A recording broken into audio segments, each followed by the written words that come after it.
ሰይጣን ከሰማይ ወደ ምድር የተጣለው ለአዳም አልሰግድም ብሎ ነው ይልና እንደገናም ደግሞ ሰይጣን የወደቀው አዳም ከመፈጠሩ በፊት ነው፣ እንዲያውም በዕለተ ረቡዕ ነው ብሎ ቁጭ አለ ማለት ነው። አንድ ገጽ ላይ የጥር ድርሳነ ሚካኤል 153 ላይ ሄዳችሁ ማየት ትችላላችሁ።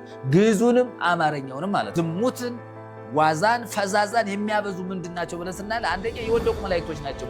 መልአክ የሚል መጽሐፍ ቅዱስ ላይ ተጽፎ እናገኛለን። ያ መልአክ ግን ገብርኤል ይሁን ሚካኤል ይሁን አልተጠቀሰም። አንዳንድ ቦታ ላይ መልአክ የሚል እናገኛለን፣ አንድ ቦታ ላይ ገብርኤል የሚል እናገኛለን፣ ሌላ ቦታ ላይ ሚካኤል የሚል እናገኛለን። ገድል የሚጽፉ ድርሳን የሚጽፉ ታምራት የሚጽፉ በሰው ስም የሚነግዱ በሰው ስም የሐሰት ትምህርትን የሚከረትሱ ሰዎች ለምን የእግዚአብሔርን ቃል እንደወረደ መቀበል አቃታቸው? ሰላም ቅዱሳን እንደምን አላችሁ? የጌታችን የመድኃኒታችን የኢየሱስ ክርስቶስ ጸጋና ሰላም ከሁላችሁ ጋር ይሁን እያልኩኝ እንግዲህ ዛሬ እንደተለመደው የቅዱስ ሚካኤል ድርሳንን ወደ እናንተ ይዤ መጥቻለሁኝ። እንግዲህ በድርሳነ ሚካኤል ውስጥ የተካተተውን ሐሳብ ከመጽሐፍ ቅዱስ ቃል ጋር በማነጻጸር መጽሐፍ ቅዱስ ላይ ተጽፎ ያልተገኘ ድርሳነ ሚካኤል ላይ የተጻፈ ከመጽሐፍ ቅዱስ የተወሰደ ጥቅስ ግን በማይገባ ስፍራና ቦታ ላይ ተጽፎ የምናገኘው ብዙ የመጽሐፍ ቅዱስ ጥቅስ ስላለ እሱን በተመለከተ በቅዱስ ሚካኤል ድርሳን ላይ ያለውን ሐሳብ ውሸት መሆኑን በደንብ አድርጌ ለመናገር ነው ወደ እናንተ የመጣሁት። ይህንን በተመለከተ እንግዲህ 12 ወራት ሙሉ የቅዱስ ሚካኤል ድርሳን አለው። በ12 ወራት ውስጥ ድርሳኑ ይነበባል፣ ተአምራቱ ይነበባል። በዛ ውስጥ እንግዲህ ብዙ ታምራትና ድንቅ ቅዱስ ሚካኤል እንዳደረገ ይነገራል ማለት ነው። እንግዲህ ከጳጉሜን ጀምራለሁ ዛሬ። በጳጉሜን እንግዲህ ከ12 ወራት መካከል ያለች ትንሽዬ ቀን ነች። በዚች በጳጉሜን ጌታችን መድኃኒታችን ኢየሱስ ክርስቶስ ተመልሶ የሚመጣ መሆኑን ወይም ደግሞ ዕለተ ምጽአት የምንለው የምጽአት ቀን በጳጉሜን እንደሚሆን እንግዲህ ድርሳኑን ማየት እንችላለን ማለት ነው። እና በጳጉሜንና በደብረ ዘይት ቀን እንደሚመጣ መጽሐፍ ቅዱስ ይናገራል። እንግዲህ ደብረ ዘይት የሚባል እንግዲህ በአብይ ጾም ሆዳዴ ጾም ላይ የሚውል አንድ ሳምንት አለ። እሱን እንግዲህ ምንድነው ተብሎ የሚታወቀው በዚያ በደብረ ዘይት ጌታችን መድኃኒታችን ኢየሱስ ክርስቶስ ተመልሶ የሚመጣ መሆኑን ብዙ ጊዜ ይነገራል። በጳጉሜም እንደዚሁ እንግዲህ ይሄ ማለት እርግጠኛ ለመሆናቸውን በትክክል የሚያሳይ ነው።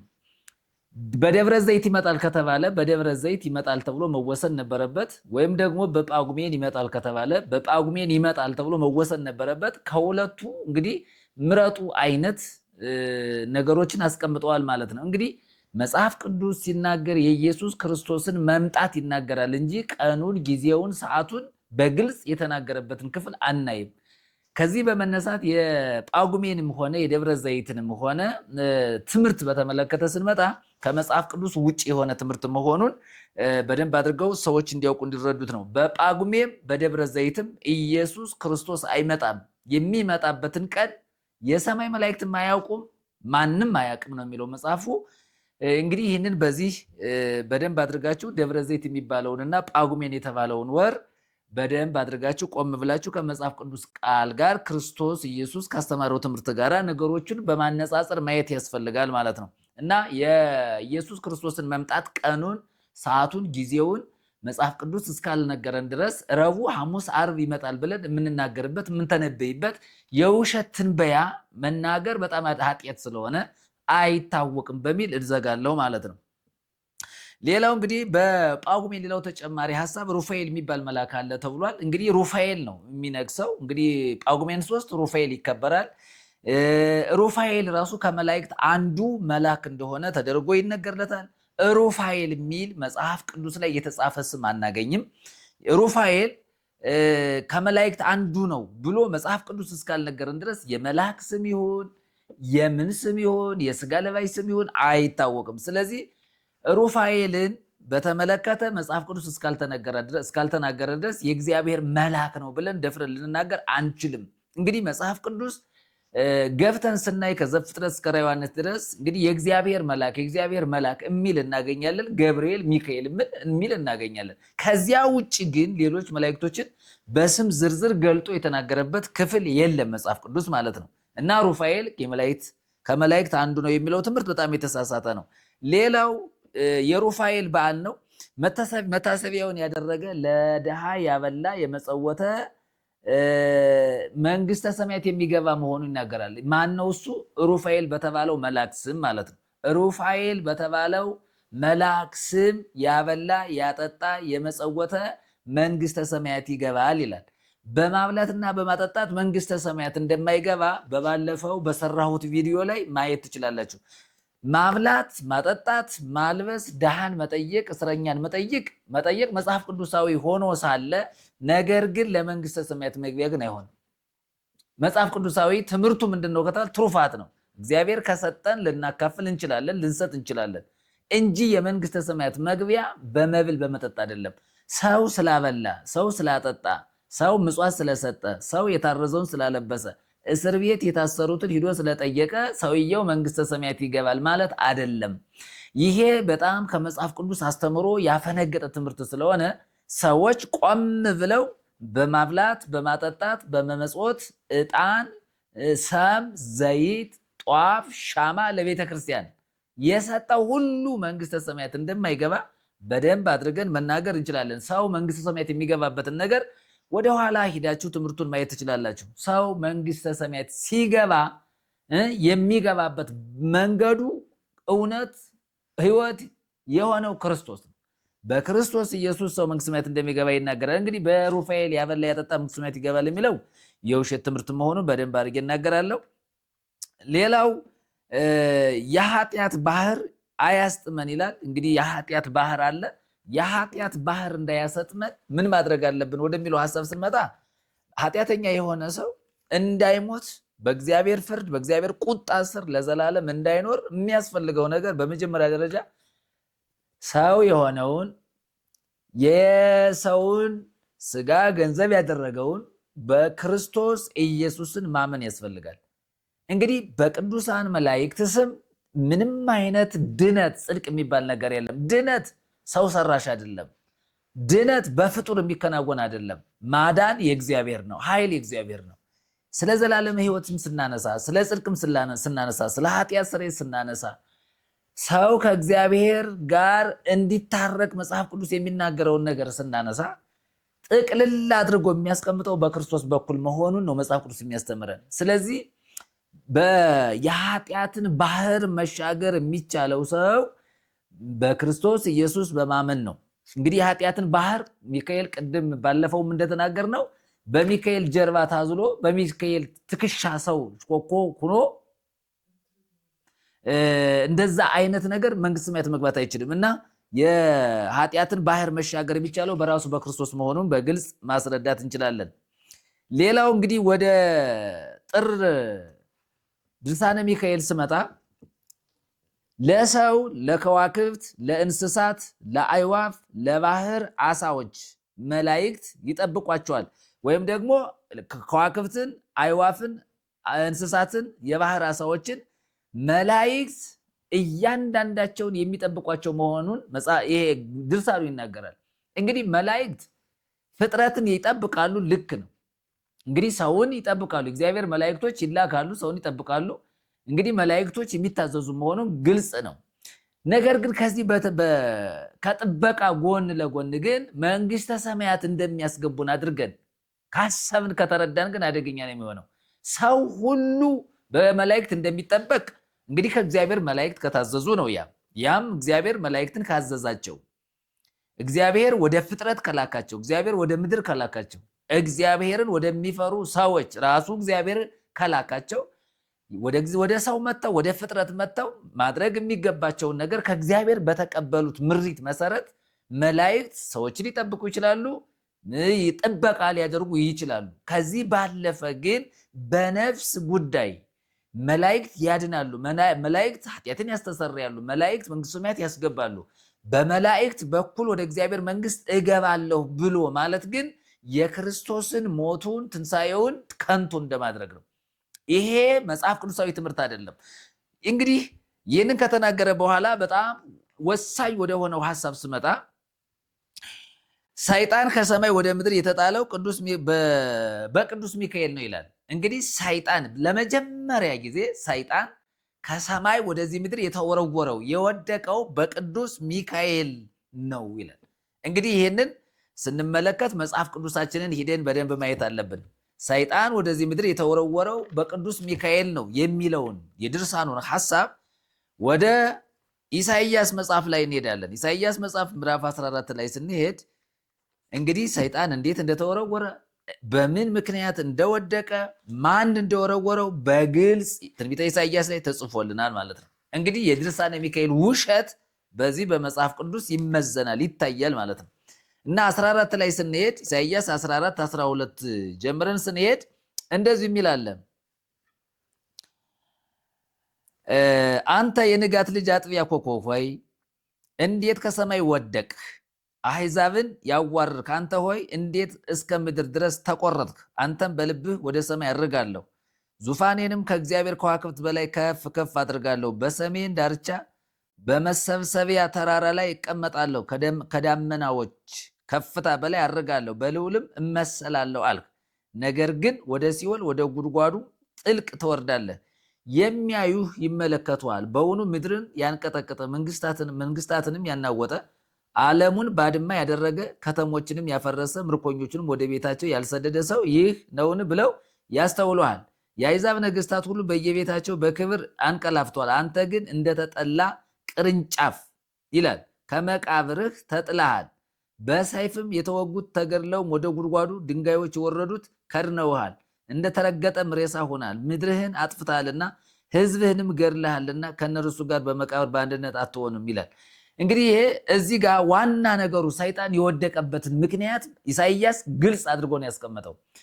ኢሳይያስ ሲናገር እግዚአብሔር በነቢዩ በኢሳይያስ አስቀድሞ ሲናገር የተናገረው ነገር ሰይጣን የወደቀበትን ምክንያት በደንብ አድርጎ ነው ያስቀመጠው። አንተ የንጋት ልጅ አጥቢያ ኮከብ ሆይ ነው የሚለው። ማን ነው ይሄ? ሰይጣን ነው፣ ዲያብሎስ ነው። እንዴት ከሰማይ ወደቅ? አሕዛብንም ያዋረድክ አንተ እንዴት እስከ ምድር ድረስ ተቆረጥክ? አንተ በልብህ ወደ ሰማይ አድርጋለሁ ይላል። አየህ፣ ትልቁ ትዕቢት ነው። በትዕቢቱ ነው የወደቀ። በትዕቢቱ እግዚአብሔር አምዘግዝጎ እንደጣለው እንደወረወረው ይናገራል። በልብህ ወደ ሰማይ አድርጋለሁ፣ ዙፋኔንም ከእግዚአብሔር ከዋክብት በላይ ከፍ ከፍ አደርጋለሁ ይላል።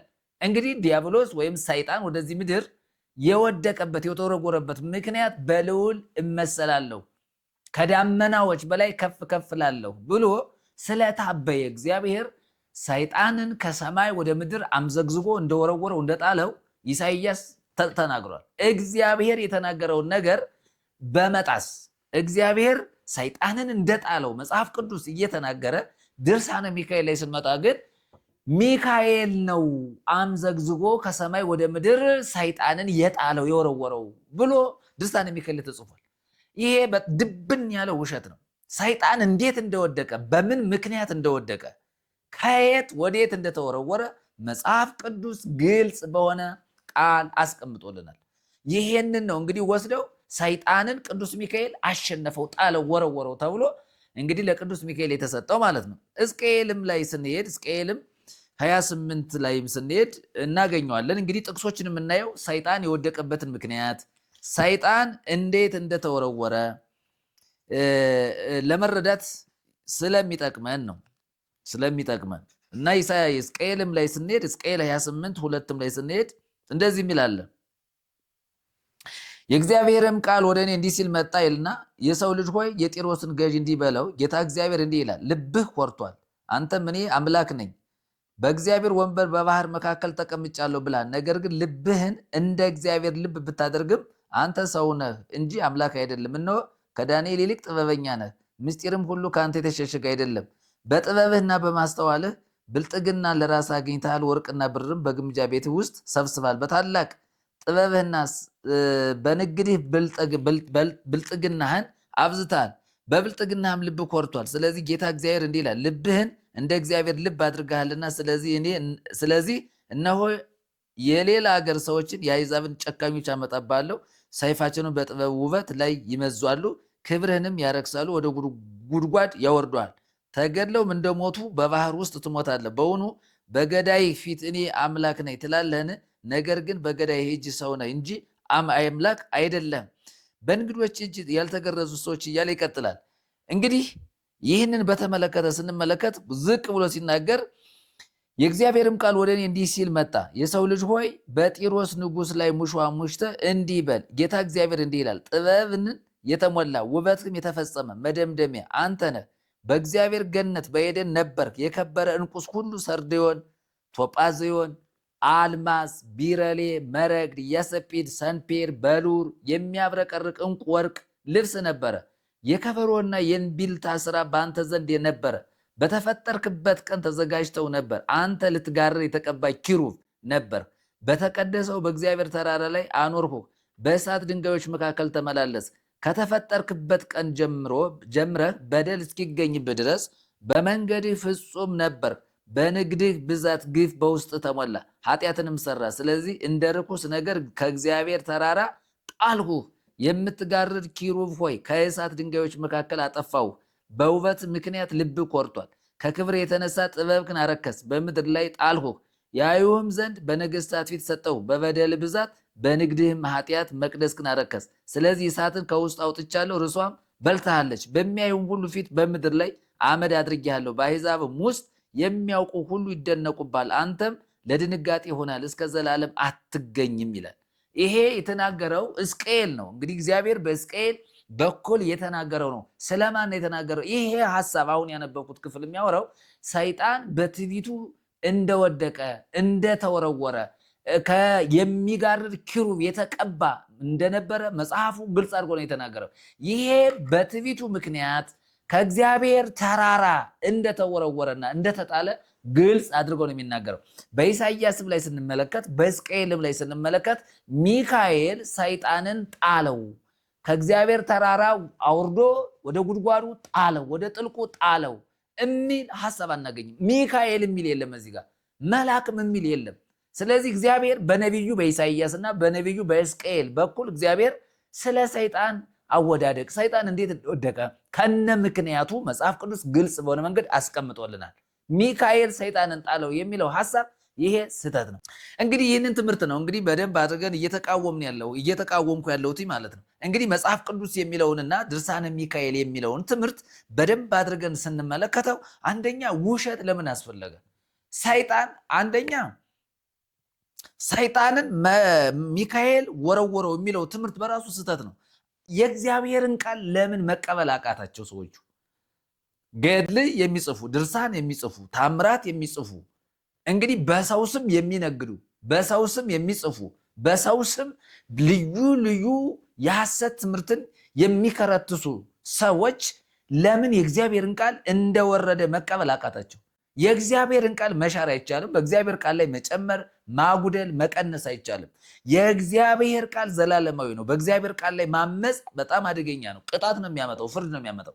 ስለዚህ በነቢዩ በኢሳይያስ በኩል የተናገረውን እግዚአብሔር፣ በሕዝቅኤልም በኩል የተናገረውን እግዚአብሔር እንደወረደ ኪሩብ የተባለው ሰይጣን የተቀባው ሰይጣን እሱን የወረወረው ራሱ እግዚአብሔር ነው እንጂ ማንም አይደለም። ስለዚህ የድርሳነ ሚካኤል ጸሐፊ ውሸታም ጸሐፊ መሆኑን በደንብ አድርገን እንነጋገራለን። እንግዲህ በድርሳነ ሚካኤል ላይ የተዋሸ ብዙ ውሸት ስላለ ኢሳይያስንና ሕዝቅኤልንና ድርሳኑን እያያችሁ እንድትሄዱ ነው። ገጽ ለምሳሌ ሰይጣንን ሚካኤል ጣለው ወረወረው የሚለው ገጽ ድርሳነ ሚካኤል ላይ ገጽ የጥር ሚካኤል ማለት ነው ገጽ 125 ላይ ሄዳችሁ ስታዩት ታገኙታላችሁ ማለት ነው። እንግዲህ የጥር ሚካኤልን ድርሳን ስትመለከቱ ሰይጣን የተወረወረው በቅዱስ ሚካኤል አማካኝነት እንደሆነ ገድሉ ይናገራል። መጽሐፍቶችን ደግሞ ቅድም ያነበቧቸውን ማየት ትችላላችሁ። እንግዲህ ውሸትን ነው አሁን እያጋለጥ ያለው። ርኩሳን መላእክት በባህር በውሃ በየብስ የሚኖሩ ስጋ ያላቸው አጋንንትም አሉ። እነሱ ግን ይጋባሉ፣ ይዋለዳሉ፣ ዳግመኛም ይሞታሉ። ከነሱም ተስቦ የሚሆን የሆድ በሽታ የሚሆን ዝማ ተቅማጥ የሚሆን አለ ይላል። ተመልከቱት እንግዲህ ይሄ የቱ ጋ ነው ብለን ስናየው ድርሳነ ሚካኤል ላይ ገጽ 127 ላይ ስንሄድ ርኩሳን መላእክት በባህር በውሃ በየብስ የሚኖሩ እንግዲህ ርኩሳን መላእክት ወይም ደግሞ የረከሱ መላእክቶች በባህር ውስጥ የሚኖሩ መሆናቸውን፣ በየብስ በምድር ላይ የሚኖሩ መሆናቸውን፣ ስጋ ያላቸው አጋንንትም መሆናቸውን፣ የሚያገቡ መሆናቸውን፣ የሚዋለዱ መሆናቸውን፣ ዳግመኛም የሚሞቱ መሆናቸውን ከነሱም ደግሞ ከርኩሳን መናፍስት መካከል ማለት ነው ተስቦ ተቅማጥ በሽታ የሚሆን እንዳለ ይናገራል ማለት ነው። እንግዲህ ርኩሳን መላእክት ናቸው። አያችሁ፣ ርኩሳን መላእክት ምንድን ናቸው ብለን ስናገር ተቅማጥ ናቸው፣ የሆድ በሽታ ናቸው፣ እንደገናም ደግሞ ተስቦ ናቸው፣ እንደገና ደግሞ ያገባሉ፣ ይጋባሉ፣ ይወልዳሉ፣ ይሞታሉ እንደ ማንኛውም ስጋ ለባሽ ማለት ነው። እነዚህ ተቅማጥ የሚሆኑ ራሱ የርኩሳን መላእክት ናቸው ማለት ነው። እንግዲህ ድርሳኑን እንግዲህ ማንበብ ግድ ይለኛል ማለት ነው። ወደ ድርሳኑ ሂጄ አነባለሁ። የጥር ድርሳን ላይ ሂደን ማንበብ ነው። እንግዲህ የጥር ድርሳን ላይ ሂደን ስንመለከት እንግዲህ የሚያገቡ መላእክቶች አሉ። እንግዲህ መላእክት ረቂቃን እንደሆኑ መናፍስት እንደሆኑ ዘይሬስዮም ለመላእክቲሁ መንፈሰ ወለለ ይትላክዎ ነደ እሳት ነው የሚለው። እንግዲህ እነዚህ ምን ማለት ነው? የሚዳሰስ አካል የላቸውም፣ ስጋና ደም የላቸውም፣ አጥንት የላቸውም። የማይዳሰስ መንፈሳዊ አካል እንዳላቸው ግልጽ ነው። ግን እነዚህ እንደ ስጋ ለባሽ የሚያገቡ፣ የሚወልዱ፣ የሚዋለዱ፣ እንደ ስጋ ለባሽ የሚሞቱ፣ በባህር ውስጥ የሚኖሩ፣ መኖሪያቸው ባህር ውስጥ የሆነ እንደገና በየብስ ላይ የሚኖሩ ማለት ነው። ይህንን እንግዲህ ድርሳነ ሚካኤል ነው የተናገረው። እንግዲህ ርኩሳን መላእክት የሚባሉት አንደኛ የስጋ ለባሽ አይነት ቅርጽ የላቸውም፣ አካልም የላቸውም እና ድርሳነ ሚካኤል የጥር ላይ 227 ነው። እሱን እናንብ። እንግዲህ ቅድም ስላነሳው ሰይጣንን ከነሰራዊቱ የመታው ከሰማይም ወደ ምድር አውርዶ የጣለው ኃያል መልአክ ሚካኤል ነው የሚለው። ይህንን ቅድም አንብቤላችኋለሁ። የ125 ገጽ ላይ ሄዳችሁ ታገኙታላችሁ። ሰይጣንን ቅዱስ ሚካኤል አውርዶ ጣለው የሚለው እሱን ታገኙታላችሁ። እንደገናም ደግሞ 127 ገጽ ላይ ስንሄድ ላንብላችሁ። እንደዚህ ይላል። ዳግመኛም ቅድስናን ከተቀበሉ በኋላ ርኩሳን ሆነዋልና፣ ሶስተኛም እውቀቱን ከተቀበሉ በኋላ አላዋቂዎች ሆነዋልና፣ የርኩሳን መላእክት ማለት ነው። ስለዚህም ነገር በንስሐ ወደ ፈጣሪያቸው ይመለሱ ዘንድ አይቻላቸውም። ነገር ግን ንስሐ በማይጠቅምበት በፍርድ ቀን እንዲጸጸቱ አእምሮ ይሰጣቸዋል ይላል። እንግዲህ ተመልከቱ፣ የወደቁት ርኩሳን መላእክት በመጨረሻው ቀን ይጸጸቱ ዘንድ ንስሐ ይገቡ ዘንድ ጥቂት ቀን የሚሰጣቸው የንስሐ ጊዜ የሚሰጣቸው መሆኑን ይናገራል። እኔ የወደቁ መላእክት እግዚአብሔር ከዙፋኑ አምዘግዝጎ የጣለው ሰይጣን ከነሰራዊቱ ንስሐ ይገባል የሚል ትምህርት የተረገመ ትምህርት ነው። ሰይጣን መቼም ቢሆን ንስሐ ይገባል። ርኩሳን ሰራዊቱ እርግጠኛውን የምናገረው ሰይጣን ከነሰራዊቱ የንስሐ ጊዜ ተሰጥቶት ንስሐ ገብቶ ቀኖና ተሰጥቶት እነሱ እንደሚሉት ተጠምቆ መንግስተ ሰማያት አይገባም። የንስሐ ጊዜም የለው። ምክንያቱም እዚህ ጋር የሚናገረው ነገር ግን ንስሐ በማይጠቅምበት በፍርድ ቀን እንዲጸጸቱ አእምሮ ይሰጣቸዋል ይላል። አእምሮ፣ የሰው አእምሮ ይሰጣቸዋል። ምን? የወደቁት መላእክት ከዲያብሎስ ጋር የወደቁ መላእክት የንስሐ ጊዜ እንደሚሰጣቸው እንዲጸጸቱ ዘንድ አእምሮ የሚሰጣቸው መሆኑን ይናገራል ድርሳኑ። ለሰይጣንና ለመልእክተኞቹ ሁሉ በተዘጋጀ ስቃይ እንዲኖሩ ለነሱም ከማሳት በቀር ምንም ስልጣን የላቸውም። እነሱንስ እግዚአብሔር ሰውንም እንስሳንም ማንንም ይጠብቁ ዘንድ አይልካቸውም ይልና እነሱ የሚያስቱ የሚጎዱ የተረገሙ እግዚአብሔር የጠላቸው እግዚአብሔርን የሚጠሉ ናቸውና በውሃ ውስጥና በየብስ የሚኖሩ ስጋ ያላቸው አጋንንትም አሉ ይላል። ተመልከቱት እንግዲህ ድርሳነ ሚካኤል ነው የሚለው። የጥር ድርሳነ ሚካኤል አጋንንት ስጋ አላቸው።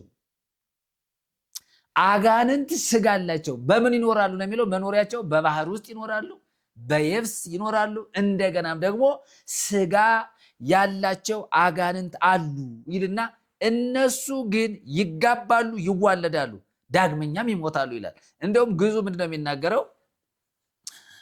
እስመ እሙንቱ መስህታን ወማህጎላን ወርጉማን ወጸላያን እግዚአብሔር ወቦ አጋንንት ለቦሙ ስጋ እለ ይነብሩ ውስተ የብስ ወውስተ ሰማያት ወእሙንቱሰ ይትዋሰቡ ወይትዋለዱ ዋዲ ይመውቱ ዋራያውም ዘዘዚያውም እሙንቱሰ እያስእቱ መነይ አላ ያሃምሙ ይላል። ወኢያመውቱ ወቦ ምኔሆም ዘይከውን ብድብደ ይላል። ወቦ ምኔሆም ዘይከውን ፈጸንተ ቅዘን ማለት ነው፣ ተቅማጥ ማለት ነው። ወዘዘዚያሆም ደዌያቲሆሙ ዋልወ ደዌ ውስተ ዘዓለም ዘእንበሌሆሙ። እንዲሁም ግዙ በጣም ነው የሚያመጣው። ወባይቱ ይትካሎሙ ቀቲት ዘእንበለ ፈቃደ ልዑል መነህ ይላል። እንግዲህ ትርጉሙ ምንድን ነው የሚለው? ቅድም እንዳነበው ዳግመኛም ይሞታሉ፣ እነሱ ግን ይጋባሉ፣ ይዋለዳሉ፣ ዳግመኛም ይሞታሉ። መልካቸውም ልዩ ልዩ ነው። እነሱ ግን ያማሉ እንጂ ማንንም አያስቱም፣ አይገድሉም ይልና ከነሱም ተስቦ የሚሆን አለ፣ ከነሱም የሆድ በሽታ ወይም ዝማ ተቅማጥ የሚሆን አለ። ደዌያቸው ልዩ ልዩ የሆነም አሉ። በዚህ ዓለም ያለነሱ ደዌ የለም፣ ነገር ግን ያለ እግዚአብሔር ፈቃድ ማንንም መግደል አይቻላቸውም ይላል። ደዌና በሽታ ማን ነው ከተባለ አጋንንቶች ናቸው ይላል። እንግዲህ የታመመ ሰው ሁሉ ደዌንም በሽታንም የተቀበለው ከአጋንንት ነው። እንግዲህ ሰው እንግዲህ በተፈጥሮ እንግዲህ ልዩ ልዩ ህማም ልዩ ልዩ በሽታ አለ። ሁሉንም የሚሰሩት በሽታን በተመለከተ ደዌን በተመለከተ ህማምን በተመለከተ እያንዳንዱ ደዌ ህማም በሽታ ከአጋንንት እንደሆነ ድርሳነ ሚካኤል ይናገራል። ትልቁ ሐሳብ ግን በዚህ በድርሳኑ ላይ ስንመለከተው ስጋ የለበሱ የወደቁ ርኩሳን አጋንንቶች አሉ የሚለው ነው። እነዚህ አጋንንቶች እንግዲህ ይወልዳሉ፣ ያገባሉ፣ እንደ ሰው ይሞታሉ። እንደገና በሽታ የሚሆን ተቅማጥ የሚሆን አለ፣ ተስቦም የሚሆን አለ፣ ደዌ ልዩ ልዩ ደዌ የሚሆን አለ ነው የሚለው። እንግዲህ ይሄ የድርሳነ ሚካኤል ትምህርት ነው። እንግዲህ ቅዱሳን መላእክትና ርኩሳን መላእክት የሚባሉ አሉ። ርኩሳን መላእክት የወደቁት መላእክት ናቸው። እንግዲህ እነዚህ ተፈጥሯቸው በራሱ ከምንድን ነው ብለን ስናገር ተፈጥሯቸው የማይታይ የማይዳሰስ ረቂቃን መናፍስት ናቸው። እነዚህ ወደ ስጋ ለባሽነት ተቀይረው በዚህ ምድር በውሃ ውስጥ የሚኖሩና በየብስ ላይ የሚኖሩ ተደርገው ተገልጸዋል። ነገር ግን እነዚህ ምንም እንኳን እግዚአብሔር ከዙፋኑ ሰይጣንን ከነሰራዊቱ አምዘግዝጎ ቢጥለውም እንደ ስጋ ለባሽ ግን የሚጋቡና የሚዋለዱ አለመሆናቸውን መጽሐፍ ቅዱሳችን ግልጽ ነው የሚናገረው። ምንም እንኳ ክፋትን የተሞሉ ቢሆኑ፣ ምንም እንኳ አመፃን የተሞሉ ቢሆኑ፣ ምንም እንኳን በእግዚአብሔር ሕዝብ ላይ አመፃና ክፋትን የሚሰሩ ቢሆኑ ግን የስጋ ለባሽ ባህሪ ግን የላቸውም። ረቂቃን ናቸው። ስጋና ደም የላቸውም። የመራቢያ አካልም የላቸውም።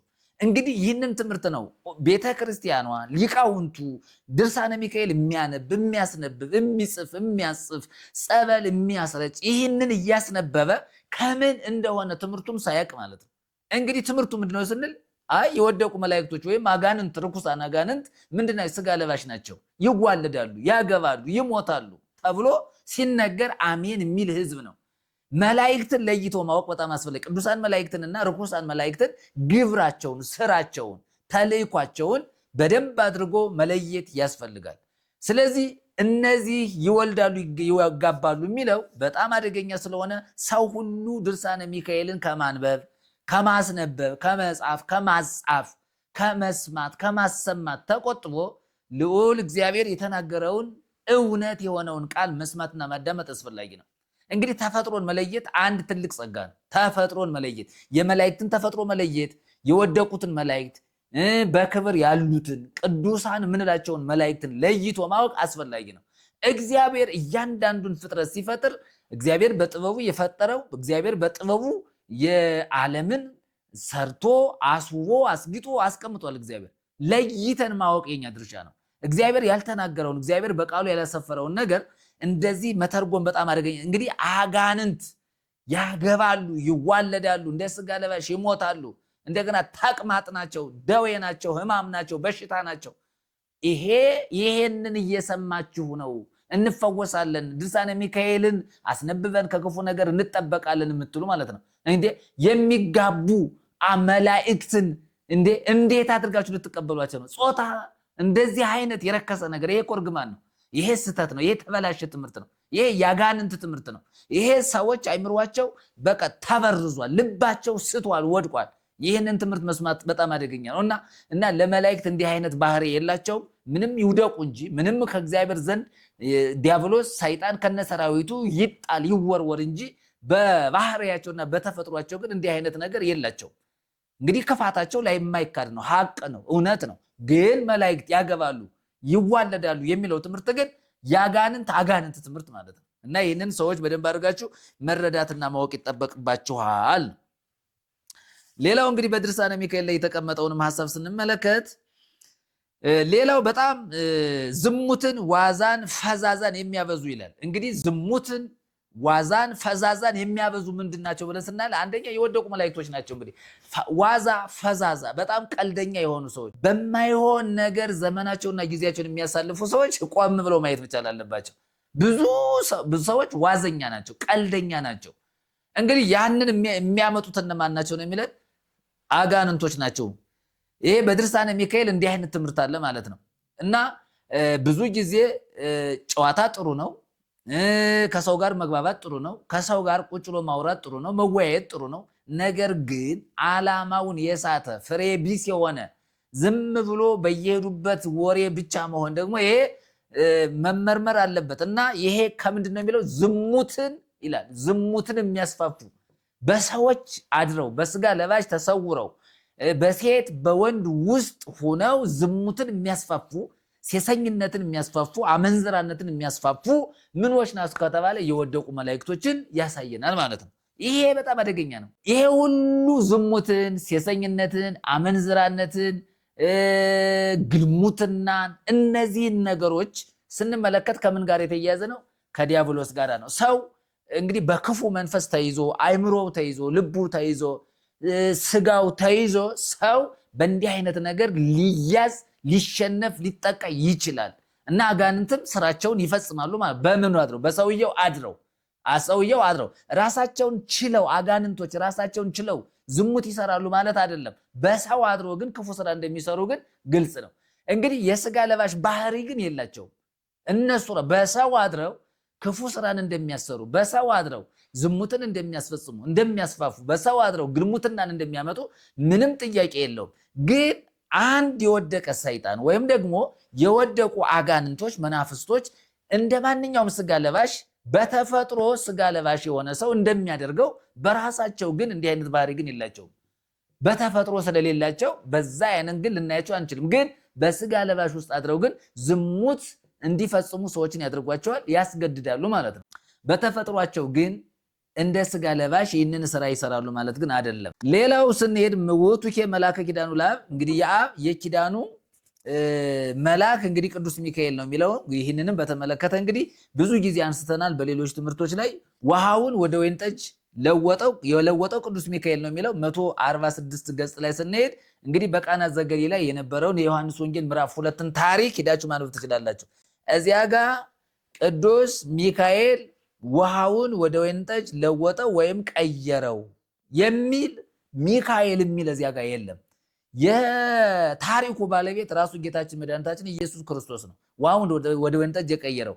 ድርሳነ ሚካኤል ግን የሚለው ውሃውን ወደ ወይን ጠጅ ቀየረው የሚለው ሚካኤልን ነው። ሚካኤል ሲጀመር እዛ አልነበረም። እዛ ስፍራ ላይ ሚካኤል የሚል ጥቅስም ሚካኤል የሚል ቃልም ስሙም አልተጠቀሰም። ነገር ግን የድርሳነ ሚካኤል ጻፊ ግን ውሃውን ወደ ወይን ጠጅ የቀየረው ቅዱስ ሚካኤል ነው ብሎ አስቀምጧል። ስህተት ነው። ይህ 146 ገጽ ላይ ሄዳችሁ ማንበብ ትችላላችሁ። ሌላው ዲያብሎስ ለአዳም መስገድን እምቢ ስላለ ወደቀ የሚል አለ።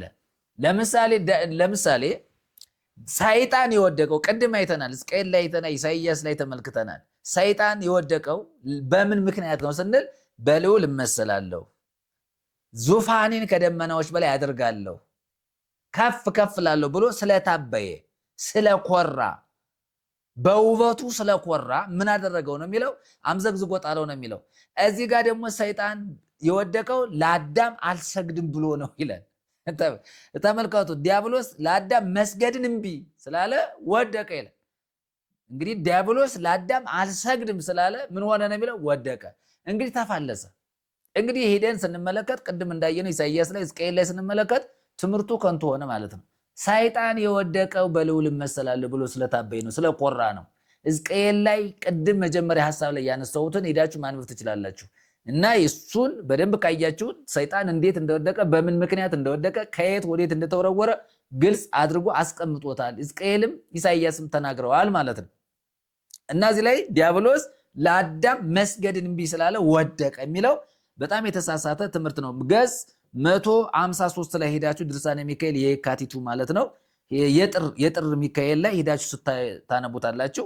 እና ዲያብሎስ የወደቀው ለአዳም አልሰግድም በማለቱ ምክንያት እንደሆነ ግልጽ አድርጎ አስቀምጣል። እና ሰይጣን የወደቀው ለአዳም አልሰግድም ብሎ ነው ይሄንም 153 ገጽ ላይ ሄዳችሁ ስታነቡት በደንብ አድርጋችሁ ታገኙት። ድግግሞች ስለሆነ ሐሳቡ እዚያ ጋር ታገኙታላችሁ። እና በቅዱስ ጊዮርጊስ ገድል መጽሐፍ ተጽፏልና ጊዮርጊስ ግን እንዲህ አላለም፣ እሱ ርኩስ መንፈስ ለአዳም መስገድን እምቢ ብል ጣለኝ አለ እንጂ ይላል። እና እንደውም ራሱ ሰይጣን ዲያብሎስ ነው የሚናገረው። በቅዱስ ጊዮርጊስ ገድል ላይም ተጽፎ ይገኛል ይሄ ነገር፣ በዚሁም ደግሞ ተጽፎ ይገኛል ማለት ነው። በሚካኤልም ላይ ተጽፎ ይገኛል፣ በጊዮርጊስ ገድል ላይም ተጽፎ ይገኛል።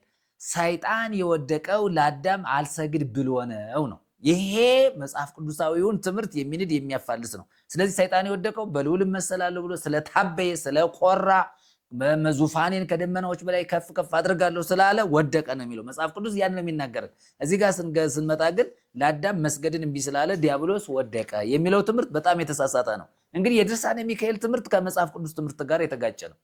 መጽሐፍ ቅዱስ ላይ የተቀመጠውን እውነት ብድግ አድርጎ ወስዶ ለሰይጣን በመስጠት ለሚካኤል በመስጠት የተጻፈ ነው። እንግዲህ ቅዱስ ሚካኤል ተብሎ የተጠቀሰበት ስፍራ በጣም የተወሰነ ስፍራ ነው። መልአክ መልአክ መልአክ የሚል መጽሐፍ ቅዱስ ላይ ተጽፎ እናገኛለን። ያ መልአክ ግን ገብርኤል ይሁን ሚካኤል ይሁን አልተጠቀሰም። አንዳንድ ቦታ ላይ መልአክ የሚል እናገኛለን፣ አንድ ቦታ ላይ ገብርኤል የሚል እናገኛለን፣ ሌላ ቦታ ላይ ሚካኤል የሚል እናገኛለን።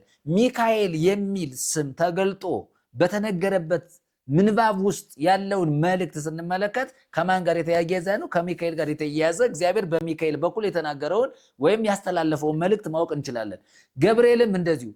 ከዚህ ውጭ ግን በሌላ ቦታ ላይ መልአክ መልአክ የሚል ብዙ ጊዜ በመጽሐፍ ቅዱስ ተጠቅሷል። ያ መልአክ ግን ሚካኤል ይሁን ገብርኤል ይሁን ግን አልተገለጠም። ያልተገለጠውን ግን ያ ማለት ሚካኤል ነው ማለት ነው፣ ያ ማለት ገብርኤል ነው ማለት ነው አንልም። ለምን? እግዚአብሔር እስካልገለጠው ስሙን ገልጦ እስካልተናገረ ድረስ ማለት ነው። እንግዲህ መልአክ ብሎ ከተገኘ ሚካኤል ነው ብሎ ብድግ አድርጎ መተርጎም ማብራራት በጣም አደገኛ ነው። እንግዲህ በአንድምታ ትምህርት ላይ በቤተክርስቲያን ትምህርት ላይ መልአክ የሚለውን ነገር እንደ ልብ ብድግ አድርጎ ወስዶ ወይ ሚካኤል ወይ ገብርኤል ብሎ መተርጎም የተለመደ ነው። ይሄ መጽሐፍ ቅዱሳዊ አይደለም ነው። ይሄን የድርሳነ ሚካኤልን ሐሳብ ለምን እንደዚህ ሐሳቡን ይዤው እንደመጣሁት ልናገር። ብዙ ጊዜ የመጽሐፍ ቅዱስን ትምህርት ከንቱ የሚያደርግ ድርሳን ነው። በድርሳነ ሚካኤል ላይ ብዙ ታሪኮችን ማንሳት እንችላለን። አሁን ይህንን ከመጽሐፍ ቅዱስ ትምህርት ጋር እያነጻጸር ነው ስንመጣ ብዙ ስህተቶች አሉት ማለት ነው። ቅድም እንዳየ ነው እንግዲህ ሰይጣን የወደቀበትን ምክንያት መጽሐፍ ቅዱስ ነግሮን፣ ነገር ግን በድርሳነ ሚካኤል ላይ ደግሞ ሌላ ነገር ያመጣል፣ ሌላ ትምህርት ይሰራል ማለት ነው። ከመጽሐፍ ቅዱስ ውጭ የሆነ ትምህርት የስህተት ትምህርት ነው፣ ያጋንንት ትምህርት ነው። ሰዎች አይምሯቸውን የተቀሙ ባዶ የሆኑ ሰዎች የጻፉት ነው። ከእግዚአብሔር ቃል አንጻር ሲታይ በጣም ድነትን በተመለከተ፣ የኃጢአትን ስርየትን በተመለከተ፣ ጽድቅንም በተመለከተ፣ የዘላለምን ሕይወት በተመለከተ፣ እርቅን በተመለከተ፣ ቤዛነትን በተመለከተ በክርስቶስ ስፍራ ላይ ተተክቶ የምናገኘው ቅዱስ ሚካኤል ነው። ለምሳሌ ቅዱስ ሚካኤልን ስሙን የጠራ ምጽዋት የሰጠ ለታረዘ ለተጠማ ያበላ ያጠጣ ያለበሰ መንግሥተ ሰማያት የሚገባል የሚል ብዙ ትምህርት ነው የምናገኘው ማለት ነው። ስለዚህ የመጽሐፍ ቅዱስን በተለይ የአዲስ ኪዳንን ትምህርት ገደል የከተተ ማለት ነው። ስለዚህ ሰዎች በደንብ አድርጋችሁ እንድታዩት እንድትመለከቱት፣ ግልጽ በሆነ መንገድ እንድታዩት ነው። እንደገናም ደግሞ ሌላው የሚናገረው ዲያብሎስ ይላል። ዲያብሎስ የወደቀው አዳም ሳይፈጠር አስቀድሞ በዕለተ ረቡዕ ነው ይላል። በጣም እርስ በርሱ የተጣላን የተጋጨ ትምህርት። መጀመሪያ ላይ ሰይጣን የወደቀበት ምክንያትን ሲያስቀምጥ ለአዳም አልሰግድም ብሎ ነው ሰይጣን የወደቀው አሉ። እንግዲህ አዳም ተፈጥሯል ማለት ነው። አዳም ካፈር ተበጅቷል፣ የሕይወትን እስትንፋስ ተቀብሏል። እንግዲህ በአካል ለተገለጠው ለአዳም ምን ሆኗል ማለት ነው? ተገልጧል። እንግዲህ ለአዳም አልሰግድም አለ ማለት አዳም አለ ማለት ነው፣ ተፈጥሯል ማለት ነው። እንግዲህ ለአዳም አልሰግድ አለ፣ ከዚያ ወደቀ ካሉም በኋላ እንዲያውም ዲያብሎስ የወደቀው አዳም ሳይፈጠር በአስቀድሞ በዕለተ ረቡዕ ነው ይለናል። አዳም ከመፈጠሩ ነው ሰይጣን የወደቀው ካሉን ታዲያ እርስ በርሱ ትምህርት ተጣላ። አያችሁ፣ ሰይጣን የወደቀው ለአዳም አልሰግድም ብሎ ነው ካሉን በኋላ እንዲያውም ዲያብሎስ የወደቀው አዳም ከመፈጠሩ በፊት ነው ይለናል። ለምሳሌ ትምህርቱን እንመልከተው። ትምህርቱ የቱ ጋ ነው ስንል ገጽ 53 ላይም ስንሄድ እናገኘዋለን። 53 ላይ ስንሄድ እናገኘዋለን። ምን ብሎ ይናገራል? ይሄኛው ሐሰት ነው፣ ሐሰተኛ ነውና የሐሰትም አባት ነውና ፈጣሪያችንስ በሰው ከመሆኑ አስቀድሞ ለፍጥረቱ ይሰግዱ ዘንድ መላእክትን አላዘዛቸውም። ይሄው ተፋለሰ ራሱ። መላእክት ለፍጥረቱ ይሰግዱ ዘንድ እግዚአብሔር አላዘዛቸውም ይለናል። በአንድ በኩል ደግሞ አልሰግድም አለ ወደቀ ይለናል። ለፍጥረቱ ይሰግዱ ዘንድ መላእክትን አላዘዛቸውም። ሰው ከሆነ በኋላ ግን ኃይል ባለው ክብር በተቀመጠ ጊዜ ፍጥረቱ ሁሉ ለዚህ ስጋ ሰገዱለት ይላል። ያውም ቢሆን አዳም ከዕለተ ዓርብ አስቀድሞ አልተፈጠረም ነበር ይላል። ዲያብሎስ የወደቀ አዳም ሳይፈጠር አስቀድሞ በዕለተ ረቡዕ ነው ይለናል። እርስ በርሱ አንድ ገጽ ላይ 153 ገጽን የጥር ድርሳነ ሚካኤልን ስታነቡት 3 አይነት ስህተት አለበት። አንደኛው ሰይጣን የወደቀው ለአዳም አልሰግድም ብሎ ነው ይለናል። እንደገና ደግሞ አዳም ከመፈጠሩ በፊት አስቀድሞ ምን አለ? ሰይጣን ወደቀ ይለናል። እንደገናም ደግሞ ሰይጣን የወደቀው ደግሞ በዕለተ ረቡዕ ነው ይለናል። ረቡዕ የሚባል ቀን መጽሐፍ ቅዱስ ላይ ተገልጦ አልተናገረም። አያችሁ፣ አንድ ገጽ ላይ ሙሉ ስህተቱ ስትመለከቱት የውሸት ውሸት የሐሰት አባት። እንግዲህ ድርሳነ ሚካኤልን የምታስነብቡና የምታጽፉ የድርሳነ ሚካኤልን ምንባብ አስነብባችሁ ጸበል የምትረጩ ሰዎች ምን አይነት ትምህርት በጆሮአችሁ እየሰማችሁ እንደሆነ የተሳሳተ የተዛባ ትምህርት እንዳለ ማወቅ መረዳት መቻል አለባችሁ። ድርሳነ ሚካኤል የተሳሳተ ትምህርት ነው፣ የተሳሳተ ድርሰት ነው፣ የስህተት አስተምህሮ ነው። ሰዎች ለእንጀራ የጻፉት ነው፣ ለመብል ለመጠጥ የጻፉት ነው፣ ምጽዋተኛ ለመሆን የተጻፈ መጽሐፍ ነው። ይሄ ስጋን ለማስተዳደር ለስጋ ኑሮን ለማመቻመች ለማደላደል የተጻፈ መጽሐፍ ነው። ለነፍስ አይጠቅምም፣ ለድነት አይጠቅምም፣ ለዘላለም ሕይወት አይጠቅምም። ከእግዚአብሔር ጋር የሚያስታርቃል፣ እንደውም የሚያጣላ የሚያጋጭ ነው። በሰውና በእግዚአብሔር መካከል ጠብን ወይም ጥልን የሚዘራ ጥልን የሚያስተምር ትምህርት ነው። በክርስቶስ የተደረገውን የእግዚአብሔርን ምሕረት የተገለጠውን የእግዚአብሔርን ሕይወት ሰው እንዳያይ እንዳይቀበል የሚያደርግ የስህተት ትምህርት መሆኑን ልብ ብላችሁ ልትሰሙት ልታዳምጡት ይገባል። አንድ ገጽ ላይ 3-4 አይነት ውሸት ነው ያለው። ተመልከቱት። በድርሳነ ሚካኤል ብቻ አይደለም፣ በቅዱስ ጊዮርጊስ ገድል ላይ አዳም ሰይጣን የወደቀው ለአዳም አልሰግድ ብሎ ነው የሚልም ተጽፏል። እዚህም ጋር አስቀምጠውታል። ተመልከቱት። እንዲያውም ደግሞ መላእክት ለእግዚአብሔር ለፍጥረቱ ይሰግዱ ዘንድ እግዚአብሔር አላዘዛቸው ይላል። ተመልከቱ ስህተቱ። መላእክትን እግዚአብሔር ለፍጥረቱ እንዲሰግዱ እንዲንበረከኩ አላዘዛቸውም ካለ በኋላ ስህተቱ ደግሞ ምን ይላል? ሰይጣን የወደቀው ለአዳም አልሰግድም ብሎ ነው ይልና እንደገናም ደግሞ ሰይጣን የወደቀው አዳም ከመፈጠሩ በፊት ነው እንዲያውም በዕለተ ረቡዕ ነው ብሎ ቁጭ አለ ማለት ነው። አንድ ገጽ ላይ የጥር ድርሳነ ሚካኤል 153 ላይ ሄዳችሁ ማየት ትችላላችሁ። ግዕዙንም አማርኛውንም ማለት ነው። እንዲያውም ግዕዙ የሚናገረውን ነገር ላንሳላችሁ።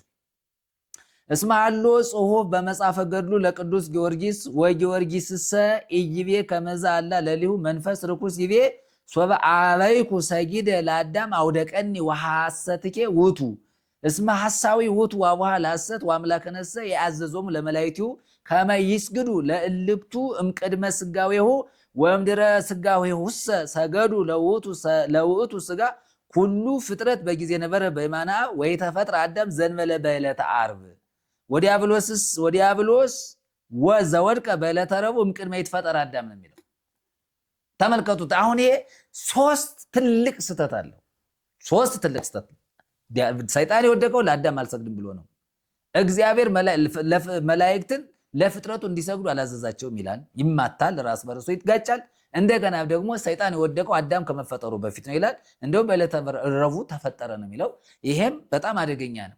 እንግዲህ መጽሐፍ ቅዱስ ላይ ስንናገር ይህንን ትምህርት በደንብ አድርገን ማየትና መረዳት በጣም አስፈላጊ ነው። እንግዲህ ድርሳነ ሚካኤል የምትሰሙ የምታዳምጡ ሰዎች ይህንን ትምህርት ቆም ብላችሁ በእዝነ ልቡና እንድትሰሙት እንድታዳምጡ። ድርሳናትና ገድላት ተአምራት የተባሉ መጻሕፍት ለድነት አያበቁም፣ ለጽድቅ አያበቁም፣ ለዘላለም ሕይወት አያበቁም።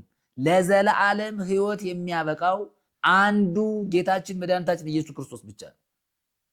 ምንም አይነት ነገር ከእግዚአብሔር ልጅ ውጪ ከኢየሱስ ክርስቶስ ውጪ ለዘላለም ድህነት ዋስትና ሊሆን የሚችል በሰማይም የለም በምድርም የለም ከምድርም በታች የለም።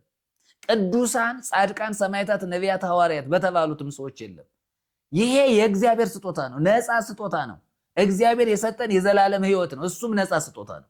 ይሄንን እግዚአብሔር የሰጠንን ነፃ ስጦታ በፍጡር መለወጥ፣ በፍጡር እንድናለን፣ በመላእክት እንድናለን፣ በጻድቃን በሰማዕታት ስም እንድናለን፣ በልዩ ልዩ ፍጥረታት እንድናለን። በራስ ድካም፣ በራስ ጥረት፣ በራስ ጾምና ጸሎት፣ በራስ ስነ ምግባር፣ በራስ የጽድቅ ስራ መንግስተ ሰማያት እገባለሁ ብሎ ማሰብ እግዚአብሔር ለዓለም የሰጠውን ነፃ ስጦታ ከንቱ ማድረግ ነው።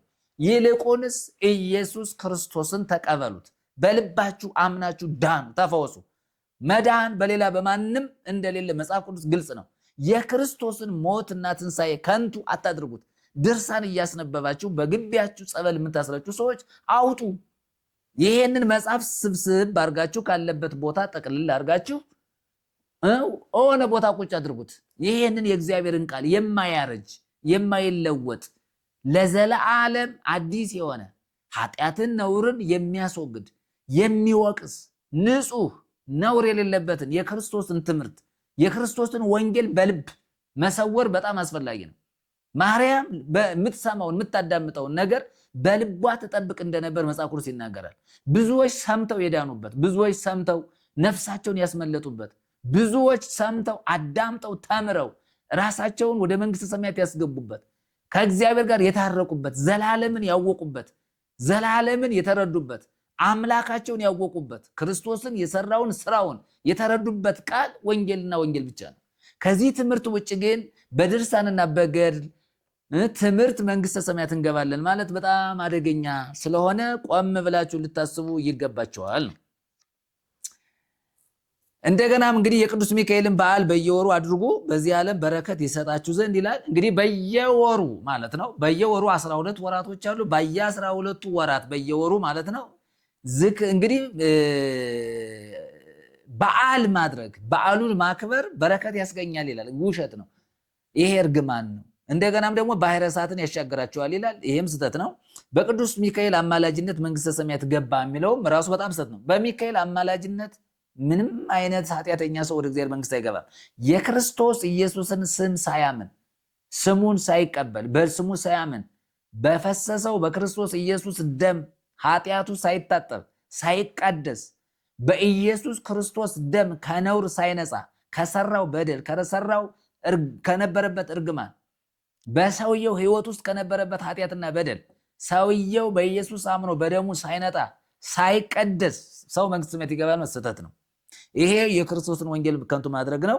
ሌላው በጣም የስህተት ትምህርት ደግሞ የምንመለከተው የካቲት ድርሳነ ሚካኤል ላይ ስንመጣ ወደ ሶምሶን የተላከው ቅዱስ ሚካኤል ነው ይላል። ይሄ እንግዲህ በጣም አደገኛ ነው። እንግዲህ ሶምሶን በስዕለት የተወለደ ልጅ ነው። እንግዲህ እነሱንም በተመለከተ የሶምሶንን ቤተሰብ ያበሰረው መልአክ ቅዱስ ሚካኤል ነው የሚለው። ይህም በጣም የተሳሳተ ትምህርት መሆኑን በደንብ አድርገን እናገራለን። እዚያ ጋር መጽሐፈ መሳፍንት ምዕራፍ 11 ላይ ስንሄድ ቁጥር 2 ጀምሮ ቁጥር 9 ላይ አካባቢ ላይ ስንሄድ የምናገኘው መጽሐፉ የሚናገረውን ነገርና ድርሳነ ሚካኤል እየተናገረ ያለውን ሐሳብ በደንብ ማዳመጥ አስፈላጊ ነው። እንግዲህ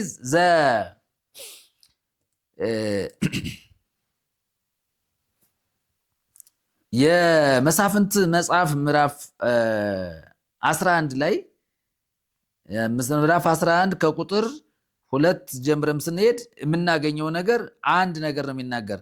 ይሄውም የሚናገረው ዮፍታሔ ጽኑ ኃያል ነው የሚለው። ገላዳዊው የዮፍታሔ ጽኑ ኃያል ሰው የጋለሞታም ሴት ልጅ ነበረ። ገላዳዊም ዮፍታሔን ወለደ እያለ ሚስት ወንዶች ልጆችን ወለደችለት እያለ ይቀጥልና ከዚያም በኋላ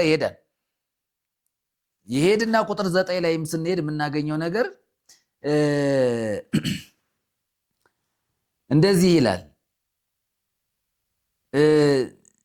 ዮፍታሔም የገላድን ሽማግሌዎች ከአሞን ልጆች ጋር ለመዋጋት ወደ ሀገሬ ብትመልሱኝ እግዚአብሔር በእጅ አሳልፎ ቢሰጣቸው ይቅርታ ቆይ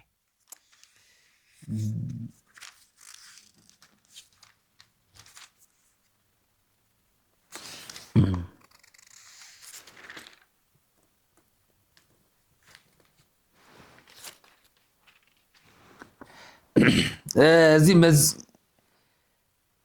መሳፍንት 13 ላይ 11 13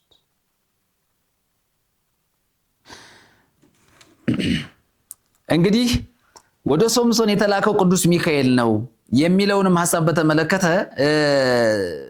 መሳፍንት ላይ ስንሄድ ምዕራፍ 13 ላይ እናገኘዋለን። ከዳን ወገን የሆነ ማኑ የሚባል አንድ የጾራ ሰው ነበር። ሚስቱን መካን ነበረች፣ ልጅም አልወለደችም። የእግዚአብሔር መልአክ ለሴቱ ተገልጦ እንዲህ አላት ነው የሚለው። እዚህ ጋር ቅዱስ ሚካኤል አይልም። ይሄ ወደ ሶምሶን የተላከው መልአክ ቅዱስ ሚካኤል ነው የሚል ምንም አይነት ምንባብ ውስጥ አናገኝም። ምዕራፍ 13ቱን ሙሉውን ስናነበው ምንም አይነት ቅዱስ ሚካኤል የሚል ምንባብ አናገኝም። የእግዚአብሔር መልአክ የእግዚአብሔር መልአክ የእግዚአብሔር መልአክ እያለ ነው የሚሄደው። እንደውም ምንባቡ ምን እያለ ይሄዳል? ቁጥር 8 ላይ ማኑኤም ጌታ ሆይ የላከው የእግዚአብሔር ሰው እባክህ እንደገና ወደኛ ይምጣ፣ ለሚወለደውም ልጅ ምን እንድናደርግ ያስገንዝበን ብሎ ወደ እግዚአብሔር ለመነ። እግዚአብሔርም የማኑኤልን ድምፅ ሰማ። የእግዚአብሔር መልአክ እንደገና ለሴቲቱ በእርሻ ውስጥ ተቀምጣ ሳለች ተገለጠላት። ባሏ ማኑኤ ግን ከእርሷ ጋር አልነበርም። ሴቲቱም ፈጥና ሮጠች፣ ለባሏም እነሆ በቀደም ዕለት ወደ እኔ የመጣው ሰው ደግሞ ተገለጠልኝ ብላ ነገረችው። ማኑኤም ተነስቶ ሚስቱን ተከተለ። ወደ ሰውየው መጥቶ ከዚች ሴት ጋር የተነጋገርህ አንተ ነህን አለው። እርሱም እኔ ነኝ አለ። ማኑኤም ቃለ በደረሰ ጊዜ የልጁ ስርዓት ምንድን ነው? የምናደርግለትስ ምንድን ነው አለው። የእግዚአብሔር መልአክ ማኑኤል ሴቲቱ ከነገርኋት ሁሉ ትጠንቀቅ፣ ከወይንም ከሚወጣው ሁሉ አትብላ፣ የወይን ጠጅንም የሚያሰክርም ነገር አትጠጣ፣ ርኩስም ነገር አትብላ፣ ያዘዝኳትን ሁሉ ትጠብቅ አለው። ማኑኤም የእግዚአብሔርን መልአክ የፍየል ጠቦት እስክናዘጋጅልህ ድረስ እባክህ ቆይ አለው። የእግዚአብሔርን መልአክ ማኑኤን አንተ የግድ ብትለይ መብልህን አልበላም፣ የሚቃጠለውን መስዋዕት ማዘጋጀት ብትወድድ ለእግዚአብሔር አቅርበው አለው። ማኑኤም የእግዚአብሔር መልአክ መሆኑን አላወቀም ነበር። ማኑኤም የእግዚአብሔርን መልአክ ነገርህ በደረሰ ጊዜ እንድናከብር ስም ማን ነው አለው። የእግዚአብሔር መልአክ ስሜ ድንቅ ነውና ለምን ትጠይቀኛለህ አለው። ማኑኤም የፍየሉን ጠቦትና የእህሉን ቁርባን ወስዶ በድንጋይ ላይ ለእግዚአብሔር አቀረበው። መልአኩም ታምራት አደረገ። ማኑሄና ሚስቱም ይመለከቱ ነበር። ነበልባሉም ከመሰዊያው ላይ ወደ ሰማይ በወጣ ጊዜ የእግዚአብሔር መልአክ በመሰዊያው ነበልባል ውስጥ አረገ። ማኑሄና ሚስቱም ተመለከቱ፣ በምድርም በግንባራቸው ተደፉ።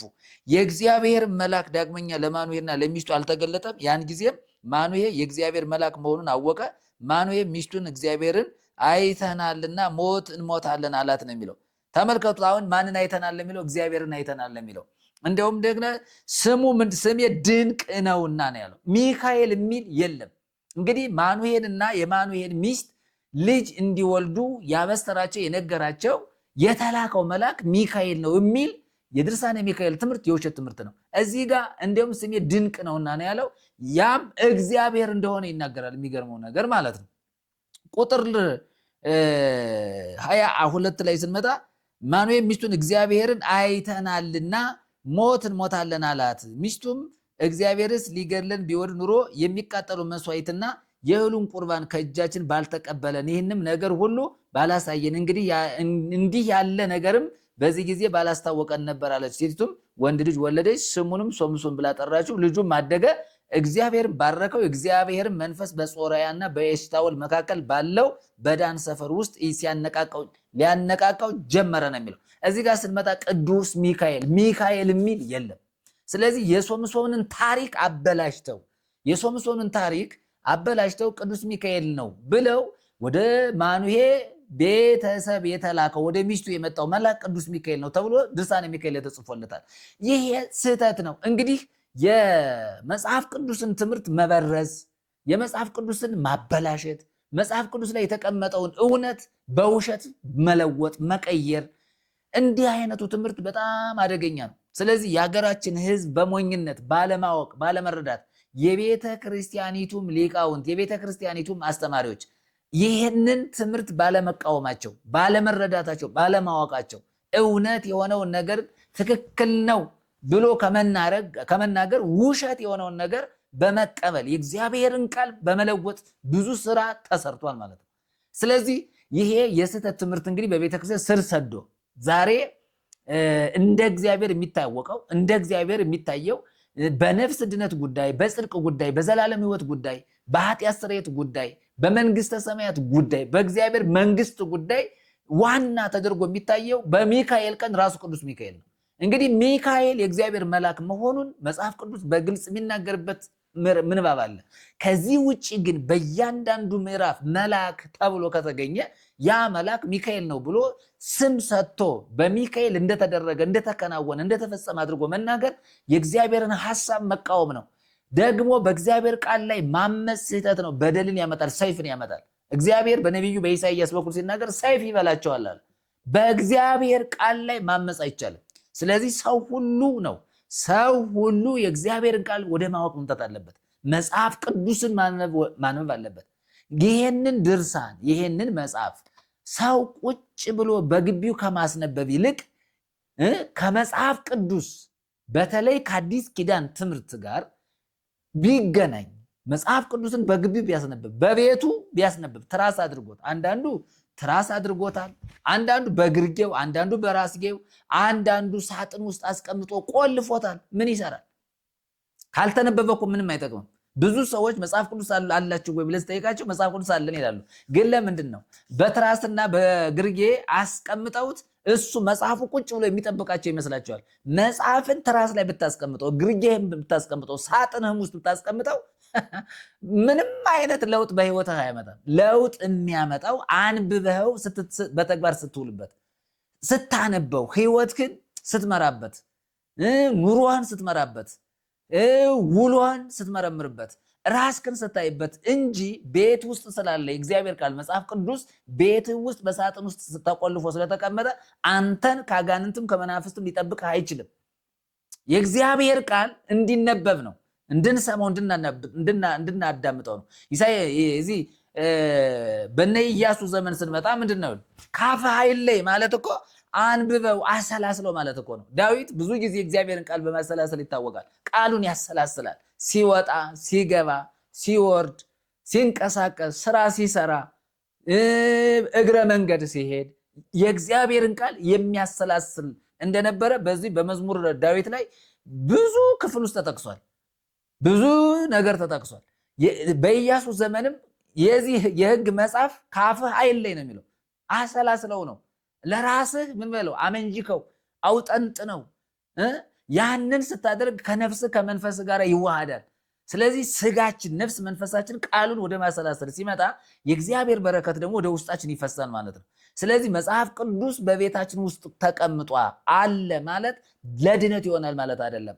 ገልጠ ነው እንድናነበው፣ ገልጠ ነው ራሳችን እንድንፈትሽበት፣ ህይወታችን እንድንመረምርበት፣ ቁጭ ብለን ከቤተሰቦቻችን ጋር ቁጭ ብለን ከሚመጡ ሰዎች ከእንግዶቹ ጋር የእግዚአብሔርን ቃል ገልጠን ምን ማለት ነው ተብለን እንድንነጋገርበት፣ እንድንመማርበት፣ እርስ በርሳችን ህይወታችንን እንድናይበት እንጂ ቁጭ ብሎ እንደ ጣዖት ሊቀመጥ አያስፈልግም።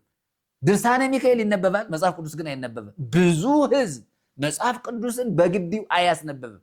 ብዙ ህዝብ ግን ይህንን ያስነብባል። ይህንን የስህተት ትምህርት አጋንንት የተጠቀመበትን ድርሳነ ሚካኤልን ጠንቋዮች፣ አስማተኞች፣ መተተኞች የሚጠቀሙበትን ጠልሰም እየጠለሰሙ ክታብ እየጻፉ በነድ ቀለም በተለያዩ ቀለማት እየጻፉ እየከተቡ የሚፈልጉትን ክፍል በጥንቁልና መልክ የሚጠቀሙበትን ይህን የጥንቁልናን መጽሐፍ ምን ያደርጋሉ? በግቢያቸው ያስነብባሉ። ጸበል እስከ ማስረጨት ማለት ነው። አመድ እስከ መቀባት፣ ጭቃ እስከ መቀባት ፊታቸውን ማለት ነው። ይሄ የተደገመበት ውሃ፣ ይሄ የተጸለየበት ውሃ፣ ይሄ የተጸለየበት አፈር፣ ይሄ የተጸለፈበት እምነት ሰውን መንግስተ ሰማያት ያስገባል። ነገር የኢየሱስ ክርስቶስ ስም መሆኑን በደንብ አድርጋችሁ ማየት አለባችሁ ነው። እንግዲህ የሶምሶንን ታሪክ በተመለከተ እሱን መጽሐፈ መሳፍንት 13 ሄዳችሁ ስታነቡ ታሪኩን በደንብ ታገኙታላችሁ ማለት ነው። እንግዲህ እሱን በተመለከተ ሄዳችሁ ማንበብ ትችላላችሁ ማለት ነው። ሌላው እንግዲህ ኃጢአትን የሚያስተሰርየው ቅዱስ ሚካኤል ነው ይላል። ኃጢአት የሚያስተሰርይ አንድ ብቻ ነው፣ እሱም የኢየሱስ ክርስቶስ ነው። እንግዲህ ስለ ኃጢአት ስርየት ስናነብ አንደኛ ዮሐንስ መልእክት ምዕራፍ 1 ላይ ከቁጥር 7 እና 8 ላይ ስንሄድ ወደሙ ለእግዚእነ ኢየሱስ ክርስቶስ ያነጻህንም ኩሉ ኃጣውኢነ፣ የልጁም የኢየሱስ ክርስቶስ ደም ከኃጢአት ሁሉ ያነጻናል ይላል። የማን ደም ነው? የኢየሱስ ክርስቶስ ደም ከኃጢአት የሚያነጻ፣ ከርኩሰት የሚያነጻ፣ ከበደል የሚያነጻ፣ ከዘላለም ፍርድ ነፃ የሚያወጣ፣ ከእግዚአብሔር ቁጣ ነፃ የሚያወጣ፣ ከእግዚአብሔር ቁጣ የምንድንበት የፈሰሰው የልጁ የኢየሱስ ክርስቶስ ደም ነው። የኢየሱስ ደም እንደሚያነጻ ሚካኤል ደም የለውም። ሚካኤል ደም የለውም፣ ስጋና ደም የለውም፣ የሚፈስ ደም የለውም። ሚካኤል የኃጢአት ስርየት በደም ነው። ስርየት ደም ሳይፈስ ስርየት የለም ነው የሚል መጽሐፍ። ደም ሳይፈስ ደም ሳይኖር አንድ መልአክ መንፈስ የሆነ መልአክ ስጋና ደም የሌለው አጥንት የሌለው ደም የሌለው መልአክ ኃጢአትን ሊያስተሰርይ አይችልም። በደንብ አድርጋችሁ መረዳት ያለባችሁ የክርስቶስን ደም ማየት አለባችሁ። ለምንድን ነው ክርስቶስ የሞተው? ለምንድን ነው የክርስቶስ ደም የፈሰሰው? ለምንድን ነው ክርስቶስ ደሙን ያፈሰሰው? ስለኛ ደሙን ያፈሰሰው ለምንድን ነው ስንል እኮ ደም ሳይፈስ ስርየት ስለሌለ በብሉይ ኪዳን ዘመን ህዝብ የእስራኤል ኃጢአት ሲሰራ፣ አይሁዳውያን ኃጢአት ሲሰሩ፣ የእግዚአብሔር የቃል ኪዳኑ ህዝብ ኃጢአት ሲሰራ ሲተላለፍ ኃጢአቱን ለማስተስረይ እንስሳ ይዞ ይመጣ ነበረ። በእንስሳው ደም አማካኝነት የህዝቡ የእስራኤል ኃጢአት ይሰረይ ነበር።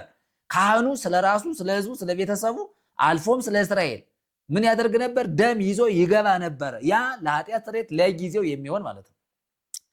ከህሊና ግን የሚያነጻን ነበር። ስለዚህ የሚካኤል ኃጢአትን ያስተሰርያል የሚለው ትምህርት በጣም የተሳሳተ ነው። በጣም የተሳሳተ ብሉይ ኪዳንን አለመረዳት፣ አዲስ ኪዳንንም አለመረዳት ነው።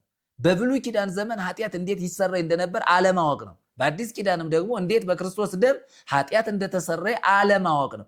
ይሄ ማለት ምን አይነት ዕውቀት የሌላቸው ሰዎች፣ መረዳት የሌላቸው ሰዎች፣ መጽሐፍ ቅዱስን ብሉይንም አዲስንም ያልተረዱ፣ በብሉይም በአዲስ ኪዳንም የነበረውን የኃጢአት ስርየት ህግ፣ ስርዓት ያልተረዱ ያላወቁ ሰዎች የጻፉት መጽሐፍ መሆኑን በግልጽ ያሳውቃል ማለት ነው።